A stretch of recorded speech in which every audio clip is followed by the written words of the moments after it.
Alright, so we have some actual Anthem news and updates to talk about today. We've got official news from one of the Bioware devs, but also a very big leak to go over, which talks about upcoming content, but also talks about insights into what is going on with Bioware. Besides, you guys know they have gone completely dark, and you're probably scratching your heads going, what in the world is going on?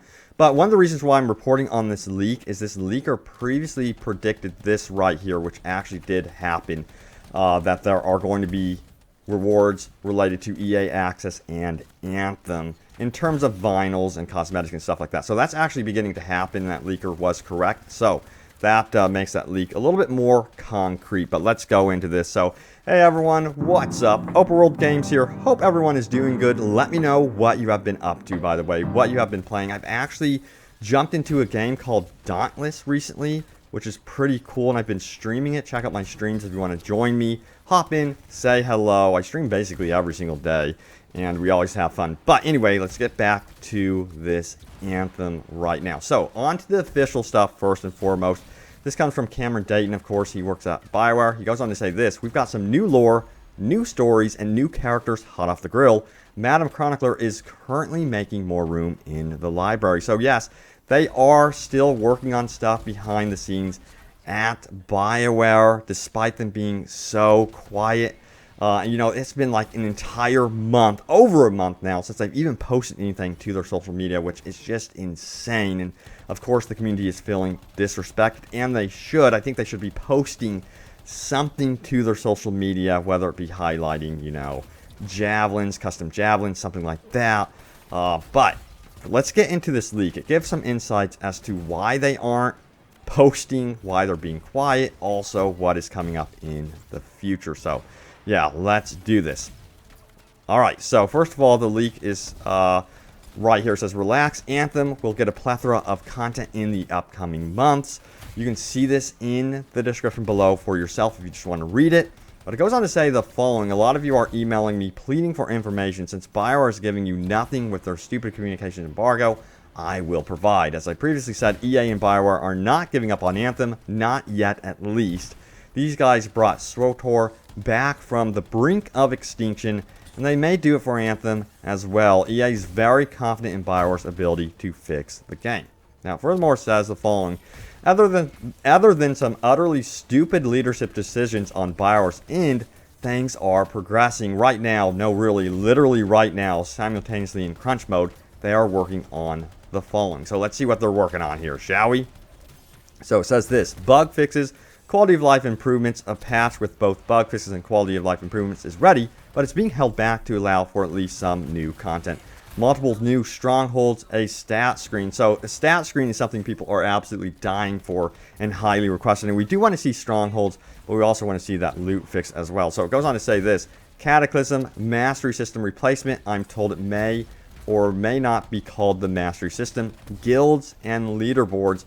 And yeah, we should have been seeing that Cataclysm's rolling out right now, but you'll see in just a moment, according to this leak, that that's definitely not going to be happening in May. That's been totally delayed, apparently. So let's keep going. And it says new story, new lore, new free play content, and new missions. I don't know how many of us are interested in the story aspect. Some of us were very underwhelmed, or most of us were very underwhelmed by the story and the characters in Anthem.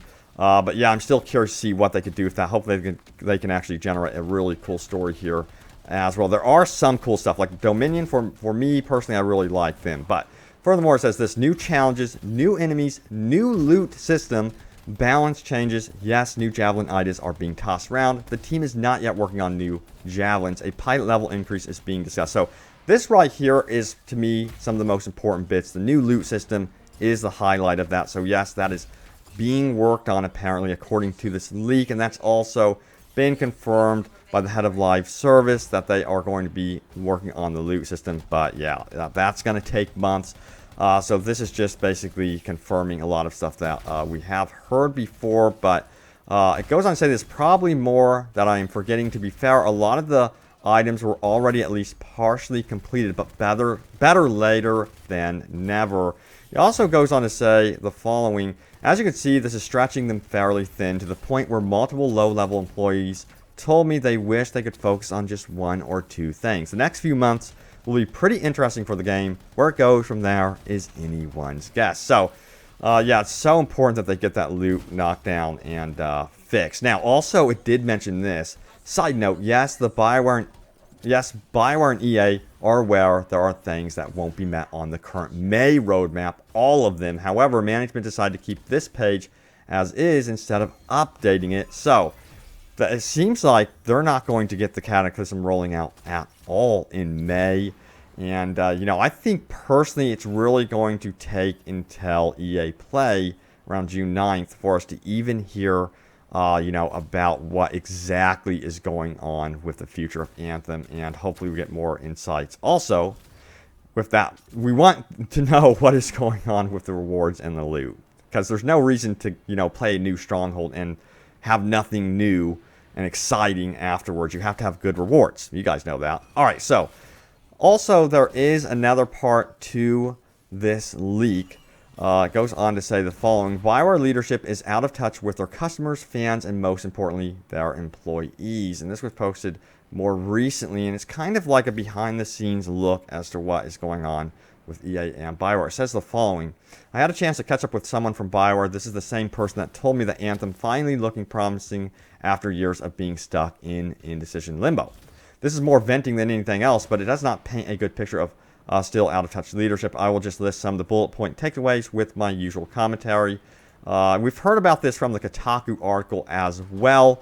It goes on to say this: SWTOR and Anthem are now handled by virtually one team, and there is competition for resources. Now, this sounds so familiar to me because, as you guys know, I've covered Star Wars Battlefront 2 for the longest time, and when that game had its issues, what happened was it was Battlefield and Star Wars Battlefront 2 competing for resources and basically developers. So I can definitely see that being true right there. Now, it goes on to say this: the SWTOR expansion is not in a good shape at this time, and management's expectations are too high. While Onslaught is a large expansion, it is still not and will not be on the same level of Rise of the Hutt Cartel. That's referencing SWTOR, of course, right there. Now it says this: Onslaught and Anthem are both in the crunch phase as leadership wants to recapture the old Bioware magic. SWTOR has a lot more active players than Anthem. The numbers are not even remotely comparable. And then it says Bioware leadership wants to rekindle interest in SWTOR. And I've actually heard about that as well. There's been like official tweets and stuff like that, apparently like teasing that something big is happening with SWTOR because there's like some sort of revival going on there. So I can believe that too. Then it says this: Anthem Player Base is at an all-time low. Even though this month saw an influx of new players, Anthem has issues with player retention. This is something they're very interested in, motivated in improving. They probably saw this when they released the new Stronghold. They probably were hoping that players would stick around a little longer than they did. Of course, people probably tried it one time and then left when they saw a bunch of purples. They probably were like, dang it, this is not what I wanted. Now also, it goes on to say this: Bioware leadership is unhappy with the Onion articles. They feel the game is being mocked unjustly. Bioware leadership thinks not talking about Anthem is working wonders, as negative comments about the game have decreased across all forms of social media. So that's one of the reasons why they have gone dark and gone silent, because a lot of the stuff they were saying also, I don't know, had a habit of being flipped, and you know, there were tons of negative YouTube channels that would have their own commentary about it. There's one instance where they spoke about like Anthem was in early access, or when Anthem released in early access, and that was them referring to when it came out, like for, you know, Premiere, Origin Access stuff. But people were like, they're calling it early access, so that's the stuff they want to avoid. You know, that PR disaster. But at the same time, my personal opinion on it is they shouldn't go this dark when it comes to communicating on social media. This is way too extreme, and it disrespects the current remaining user base on Anthem. I don't think it's a good thing at all. Now also it says this: leadership also thinks that everything in Kotaku article exposed can be fixed with team building exercises and events. The live team is very unhappy and disappointed about missing deadlines and breaking promises to their fans. They are also unhappy with how leadership is choosing to deal with it. Oh boy. And then also, what about that May roadmap? It also goes on to say there's a patch with quality of life improvements insurance, and fixes is ready, but being held back by leadership because they want at least some content in it. New content will most likely be dropping with said patch as well as in the next few weeks. Expect nothing on Anthem's May roadmap to be completed this month. So, yeah, it seems like there's going to be nothing that is happening this May with Anthem, which of course is super disappointing. And again, we'll have more information as to the future and what is going on with Anthem at EA Play June 8th and 9th. I will have all of the information and lowdown about that. But also, we're going to be getting into E3. There's going to be a lot of other games that are going to be announced. And I will be covering a lot of stuff here on Open World Games. So look out for that. Some really cool stuff. Exciting stuff for sure will be revealed at E3. And I wish that we'd see like teases related to these next-gen consoles, PS5 and whatever the next Xbox is going to be called. But let me know what you guys are hyped for seeing out of E3. And, you know, well, if you're hyped for anything out of EA Play, I'm hopeful that we get some really cool stuff related to Anthem. It would be nice to see, like, the Cataclysm in action, and everyone gets super excited for that. They're like, hey, that looks actually pretty badass. I will definitely play that. That would be really nice to see some good news about Anthem. I've seen really bad games turn around before. But, guys, thanks for watching. Stay tuned here to Open World Games for more Anthem news and open world gaming goodness. And I will see you all next time. Take care.